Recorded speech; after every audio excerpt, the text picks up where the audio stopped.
Enfin, moi j'ai beaucoup de potes qui ont fait des bac+5 qui sont au chômage. C'est vrai que moi je suis dans un lycée où il y a beaucoup de pression vis-à-vis des notes, mais je pense que ce qui est intéressant c'est de noter les profs en retour. Bonjour à tous et bienvenue dans notre deuxième épisode du micro-trottoir. Donc aujourd'hui on s'est déplacé sur Rennes et on est avec notre partenaire Au Comptoir d'Italie. Donc je te laisse présenter un peu. Ouais, Au Comptoir d'Italie, c'est simple, c'est un restaurant italien qui propose toutes les spécialités italiennes de toutes les régions possibles. Et ce restaurant est situé justement au Longchamp, au centre commercial. On a cette chance-là d'avoir ce restaurant-là italien qui est géré par des Italiens, une famille sarde. Donc c'est hyper important, ça émoustille les papilles, il y a les vraies saveurs de l'italien. Bon allez, je vous laisse nous suivre. Toi tu préfères faire des études qui te plaisent sans déboucher ou suivre une voie sûre mais qui te passionne pas? Non, faire des études qui me plaisent, on verra pour le débouché plus tard. Les débouchés ils évoluent et toujours faire ce qui nous plaît d'abord. Je pense que je préfère faire un métier de passion avec des débouchés plus difficiles à trouver. Là, veto, il y a pas mal de débouchés, mais je pense que s'il n'y avait pas de débouchés, j'irais quand même parce que j'ai vraiment envie de faire quelque chose qui me plaît. Je vois pas comment je peux être motivée à faire une formation si j'aime pas du tout ce que je fais. Du coup vous préférez tous les deux suivre votre passion que suivre un métier stable? Oui. Oui. Ouais. C'est ça. Non, faut choisir quand même une voie sûre, faut garantir une sécurité. Tu préfères être noté anonymement par une IA ou à l'oral face à ton prof? Je pense qu'à l'oral face à mon prof, il y a une impression et puis il y a un contact.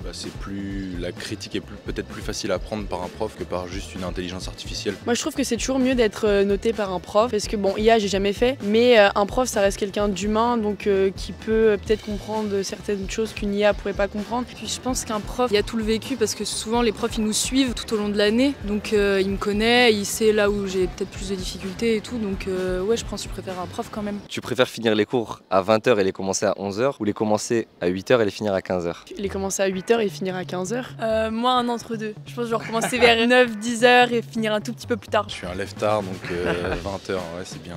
20h, 11h. Tu préfères avoir un bac+5 sur le papier ou une vraie expérience du terrain? Une vraie expérience du terrain parce qu'aujourd'hui on voit avec les études, les débouchés sont pas toujours fous. Enfin, moi j'ai beaucoup de potes qui ont fait des bac+5 et qui sortent avec rien, qui sont au chômage quoi. Ça va être un peu bizarre mais je dirais quand même bac+5 finalement sur le CV, ça qui fera quand même la différence. On peut par exemple travailler l'été ou quoi, ça fait toujours des expériences en plus sur le CV, mais le bac+5 quand même ça garantit des études claires. Parler d'expérience pas forcément pro, année de césure, bénévolat, tout ça, je pense que ça peut compter beaucoup. Moi j'ai l'impression que ça a compté là, je suis en stage et je pense que ça a un peu compté dans ma candidature, donc ouais je dirais plus d'expérience. Tu préfères voir l'IA comme une triche ou une manière de s'adapter pour faire ses devoirs? Non, en vrai, faut le voir comme une opportunité quand même. Après, faut que ce soit un outil pour s'aider et pas pour faire 100% IA non plus. Ouais, il a raison aussi. Il faut pas vraiment trop en abuser, sinon tu vas rien apprendre. Ça peut vraiment être utile si tu as des trucs à rendre. Ça va faire partie de nos vies. Il faut juste apprendre à l'utiliser correctement. On peut en déduire plein de choses et on peut l'utiliser vachement bien. Ce serait mieux de garder les notes à l'école ou de les supprimer? Ça c'est vrai que cette question fait beaucoup débat, mais je pense que ce serait bien quand même de les garder. Ça permet un petit peu de vérifier où on est et tout ça. Il faut pas juste se mettre la pression et réussir à se détacher, de voir qu'on est autre chose que des notes. Même pour les profs, les parents, ça permet de rassurer. C'est vrai que moi je suis dans un lycée où il y a beaucoup de pression vis-à-vis des notes. Ça nous fait quand même travailler parce que s'il y avait rien, je pense qu'on travaillerait pas et on attendrait la fin de l'année, le bac. Ouais. Mais je pense que ce qui est intéressant c'est de noter les profs en retour. Voilà, on parlait de ça dans ma formation et je trouve ça trop facile de juste noter les élèves alors que je pense que ça peut être aussi bien du coup de noter les profs. En tout cas pour faire progresser la formation et tout. Tu préfères qu'on te pousse au maximum dans ton travail ou qu'on te demande moins parce que c'est le début et que...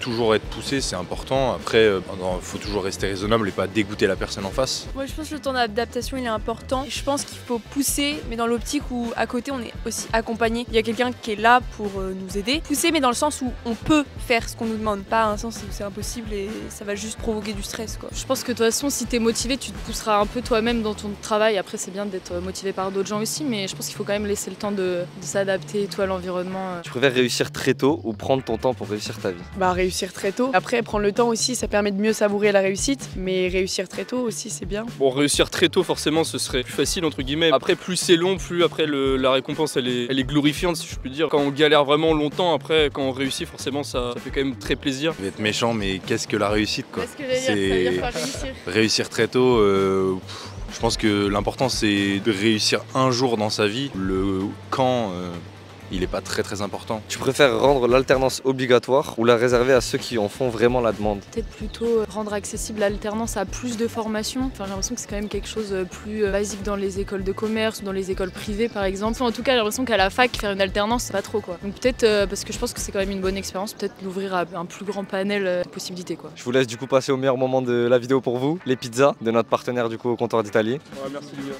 Merci beaucoup. Merci. Ça va? Ouais, ça ira. Merci à vous.